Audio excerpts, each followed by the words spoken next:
नमस्कार, मैं पूजा दुबे शेष कॉन्सेप्चुअल क्लासेस की ओर से शिक्षक दिवस के इस पावन दिन में आप सबका अभिनंदन करती हूँ।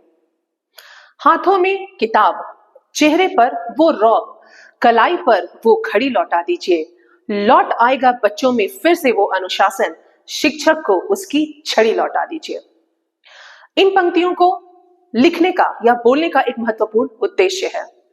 बहुत से अभिभावकों के लिए एक चिंता का विषय है और वो विषय है बच्चों में अनुशासन की कमी। अभिभावकों और शिक्षकों के प्रति उनका व्यवहार, उनकी अनुशासनहीनता। शिक्षक ही बच्चों के अच्छे भविष्य का निर्माण करते हैं और शिक्षकों के हाथों में यदि बेड़ियां डाल दी जाए तो शिक्षक बहुत सी परिस्थिति में ऐसा निर्णय नहीं ले पाते जो बच्चों के अच्छे भविष्य के लिए आवश्यक होता है, क्योंकि पढ़ाई लिखाई के साथ साथ बच्चों में अनुशासन भी बहुत जरूरी है। पहले के समय में गुरु शिष्य की जो परंपरा थी वो आज के समय में दिखाई नहीं देती। हमारे देश भारत में गुरु शिष्य की परंपरा पौराणिक काल से चली आ रही है। ऐसा कहा जाता है कि ईश्वर के पश्चात गुरु ही ईश्वर की ऐसी कृति है जो बच्चों को जीवन जीने का ढंग सिखाते हैं। बच्चे तो गीली मिट्टी के समान होते हैं, जिसे शिक्षक अपनी मेहनत और अपनी लगन से उस गीली मिट्टी को एक सही सांचे में ढालता है। टीचिंग एक ऐसा प्रोफेशन है, एक ऐसा पेशा है जो सभी पेशों का निर्णय करता है।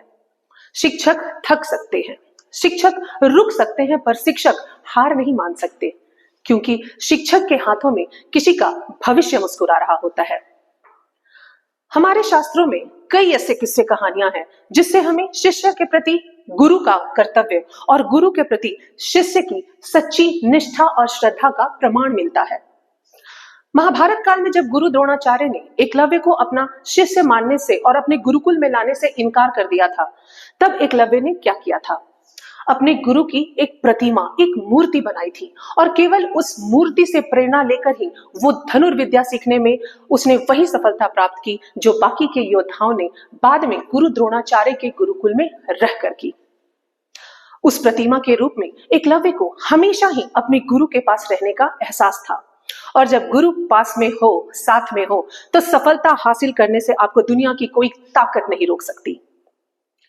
सामान्य जिंदगी जीने के लिए रोटी, कपड़ा और मकान के अलावा अगर किसी चीज की सबसे ज्यादा जरूरत होती है तो वो है शिक्षा। पैसे, गहने, धन, दौलत ये सब चोरी हो सकते हैं, कम हो सकते हैं, पर आपका ज्ञान न कभी कम हो सकता है और न ही कभी चोर उसे चुरा सकता है। ज्ञान सबसे बड़ा धन है। ज्ञान रूपी धन का अभिमान हम शिक्षकों का आभूषण है। याद है आपको दुष्ट धनानंद और चाणक्य के बीच का संवाद? जब दुष्ट धनानंद ने भरी सभा में चाणक्य को एक साधारण शिक्षक कहकर संबोधित किया था, तो चाणक्य ने बड़ी तर्जनी तान कर बहुत कूंज से कहा था, शिक्षक साधारण नहीं होता मूर्ख धनानंद, प्रलय और निर्माण दोनों उसकी गोद में खेलते हैं। तुझ जैसे तुच्छ राजाओं के राजमुकुट हम जैसे शिक्षकों के चरणों में पड़े रहते हैं। हम जब चाहे, जिसके सर चाहे उठाकर रख देंगे। शिक्षक का स्थान तो भगवान से भी ऊपर होता है।